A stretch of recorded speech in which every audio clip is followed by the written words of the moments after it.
안녕하세요. 10분 만난 시간입니다. 우리가 지난 시간에는 로마서 5장 말씀으로요. 함께 말씀의 은혜를 나눴고요. 이번 시간은 우리가 이제 로마서 6장 말씀으로 함께 은혜를 나누기를 원합니다. 이제 로마서 6장 1절에서 14절까지 말씀이거든요. 너무나도 유명한 말씀인데 제가 오늘 함께 읽을 말씀은 로마서 6장 3절에서 5절까지입니다. 한번 읽어보겠습니다.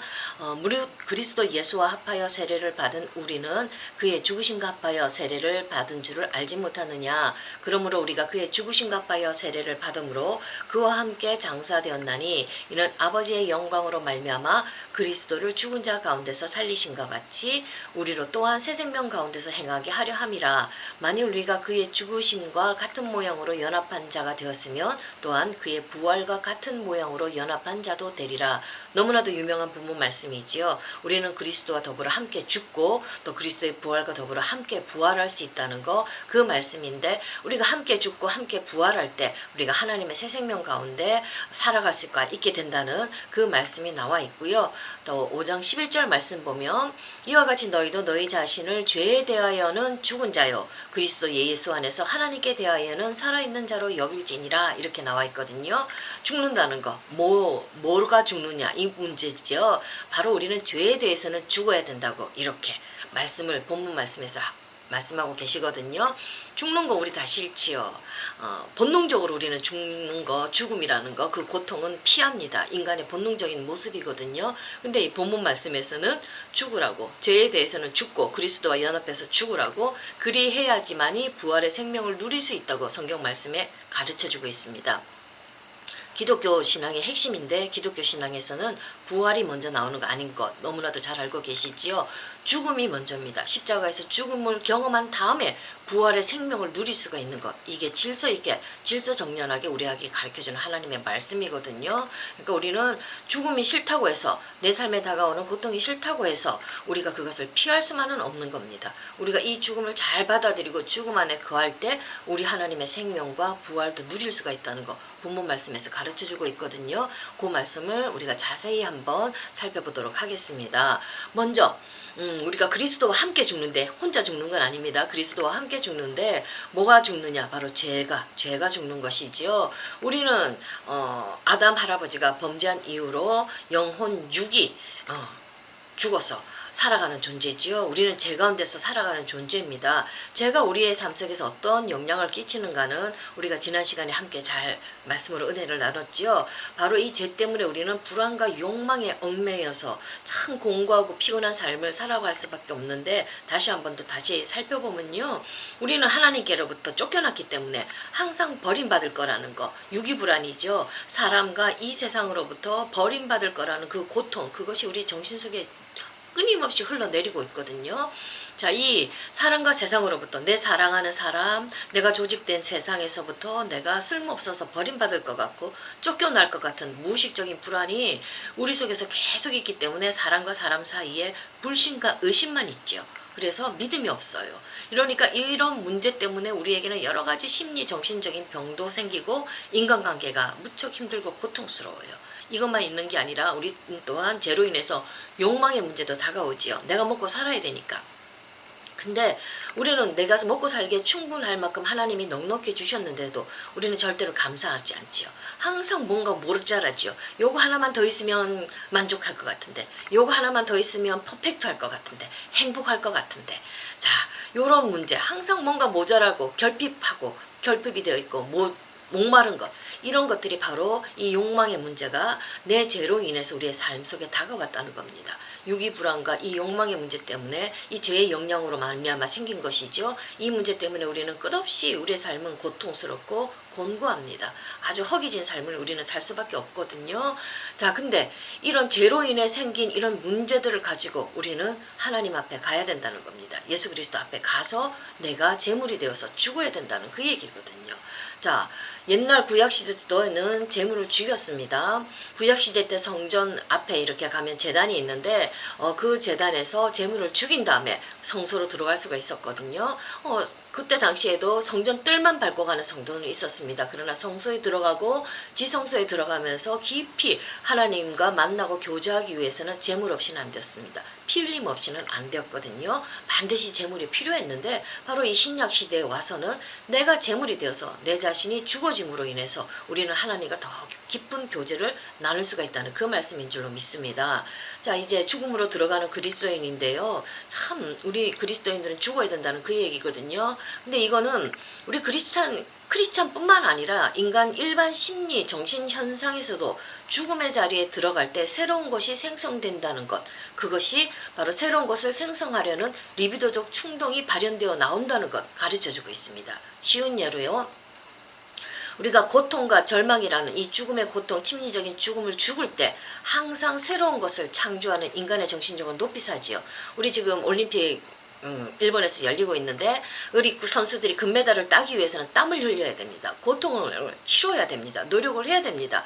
인간의 한계와 끝없이 싸우면서 죽음의 고통, 아주 숨 쉴 수 없는 그런 고통을 견디면서 이겨나간 사람만이 아주 우승이라는 1등이라는 메달이라는 그 좋은 열매를 맺을 수가 있는 겁니다. 항상 인간의 육체든지 인간의 정신이든지 어떤 고통과 고난 속에 죽음의 자리에 들어갈 때 인간은 새로운 것을 생성하는 아주 높은 인간의 창조적인 정신현상이 거기서부터 나올 수 있다는 것, 그것은 일반 심리 정신현상에서도 우리가 밝혀내고 있습니다.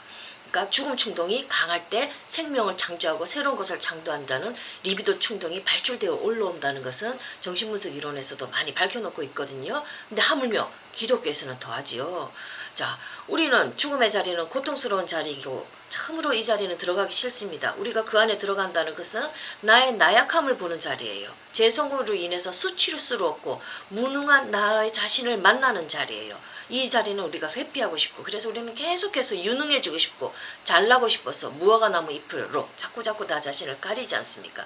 유능해지려고 하고 똑똑해지려고 하고 권력을 가지려고 하고 이 무능함과 수치를 가리기 위해서 우리는 노력을 하는데, 자, 내가 죽는다는 그 얘기는 그 수치스러운 자리 속에 들어가라는 얘기거든요.